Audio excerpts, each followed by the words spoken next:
Hello you guys, and it's another week, it's another day full of opportunities in the market. So if you've not yet started trading, what are you waiting for? It's already end of 2024 and you've promised yourself that you was going to start trading at the end of January 2024 or even December 2023 when we were into the New Year's Eve, right? So what happened of all of those promises? What happened with, getting fit? What happened with having a healthier food? What happened with, I'm gonna trade journal now? What happened with my strategy? I'm gonna build my strategy. What's going on? I see a lot of people making a lot of commitments and not even full done one in like 12 months. If you think that 12 months is not enough for you, then we have to chat personally, right? Guys, well, it's end of the year. It's that time of the year that, most of us tends to get lazy, tends to stop doing the things, but keep pushing. We're very, very close to the 25th of December. That is where the Christmas, the magic of Christmas actually starts on the 24th for some religion, but majority of people celebrate on the 25 as well, or both 24 and 25 like me, as well as the 1st of January. That's the New Year's Eve.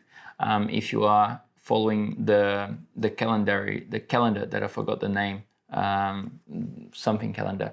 So we have a lot of things to get covered today. I want to get through the NFP that we had and how that was sort of impacting the market.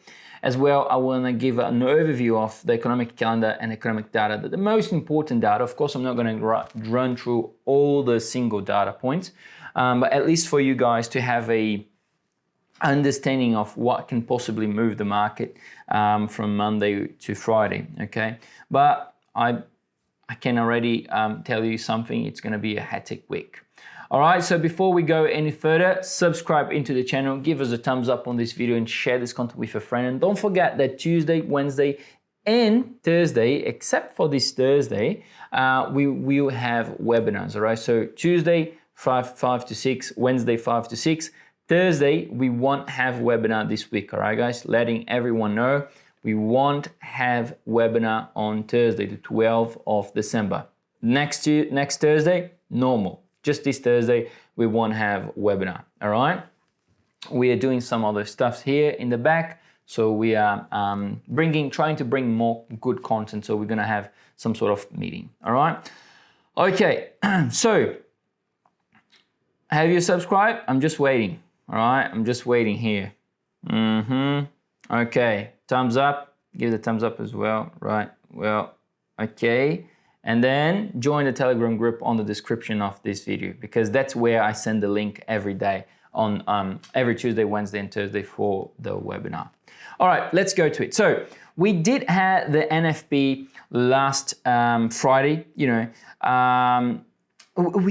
It was kind of tricky NFP, to be honest, with everyone, because I don't know if you guys have been following the US dollar quite lately, but as I've said, the past month already, the DXY, the US dollar index, could go up, could go higher and higher, right? We did have the NFP bringing the US dollar a little bit down around 105.400. I'm looking at it right now.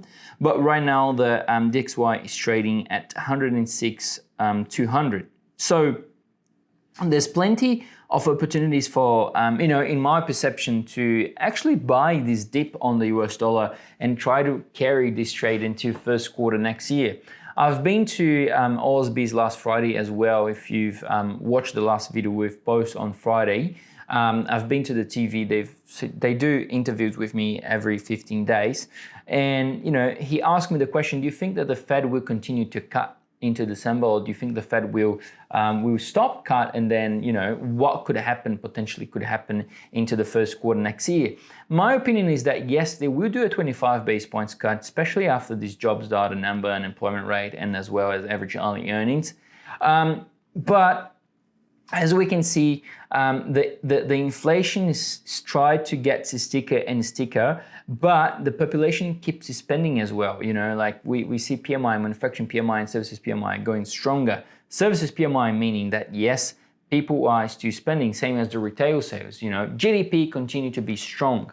The only, like as I can see, the only bad data from USA this year was actually the 12K 2 months ago from the NFP. All right, so that was the only bad data from my understanding. That was the only bad data from USA. But besides that, everything's still very, very prominent, and everything still is very solidified to continue to trade on a higher US dollar. You know, we have some big banks betting on US dollar very strong for next year. Indeed, you know, 100% tariff on China would be devastating. Not on China, but the whole BRICS, Brazil, Russia, India, China, and South Africa.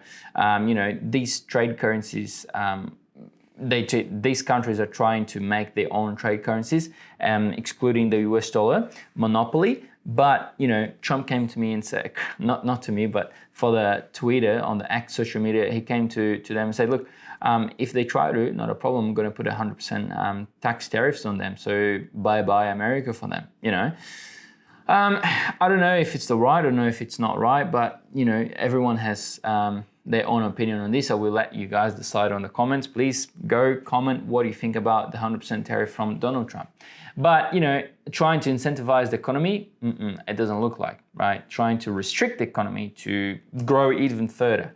So lots and lots of things that we have to discuss about that. I will be live tomorrow on Tuesday. So make sure to register yourself for the webinar, and we're going to be talking more in depth. All right. Now, what is lie ahead? What does lie ahead? What does the economic data points that we have on the economic calendar? Well, today we had the GDP from Japan quarter-over-quarter come in higher than expected at 0.3% from the consensus of 0.2%, as well as the previous was revised up as well, so showing much more as well, much more strength to the Japanese yen. And we can see right now USD JPY trading at 149.90. You know, we were trading all the way up to 156 a couple months ago into November and October, and now we're trading down at 149.900. So definitely there is some strength on the Japanese yen, most likely following through first quarter next year as well. So good shorts, good longs on Japanese yen. Tomorrow we're going to have interest rates here in Australia. You know, consensus are for 4.35%, no changes. Most likely it won't be changed until next quarter, next year, all right? Later we're going to have German CPI at 6 p.m. And then on Thursday we have CPI and core CPI for USA, all right? So very, very interesting how this will shape the market after this NFP. Then we have Bank of Canada interest rates decision, employment change in unemployment rate for Australia, as well as the Swiss National Bank interest rates decision. On Friday, we have depot facility rate for Europe, ECB interest rates decision as well. And then we have PPI and from USA, initial jobless claim from USA, ECB press conference, and UK GDP. All right, so that's pretty much it from this week. Majority of the volatility will happen from Thursday to Friday, where the biggest banks will be looking to do the interest rates decision. Of course, tomorrow we have the interest rate decision from RBA, but you know, widely expected only if something really, really out of lines comes into the monetary policy decision. Into the monetary policy statement, because the decision is pretty much already expected by no changes at all. All right. So my opinion is that yes, we may continue to have a stronger US dollar, a weaker euro. All right. I've just added a short position on euro dollar now, so hopefully we can have some more good trades during these last few weeks of December, guys. This is all for today. Thank you so much for watching until now. So if you did watch until now, comment your best trade idea into the chat right now. I want to have a look and I want to help you. So put your best trading idea in the chat, and I will definitely also have some time go over and see what I could help you to make it even better. All right. Thank you so much again. Have all a good week ahead, and I see you tomorrow on another video, or I see you tomorrow on the webinar. Thank you guys. Bye bye.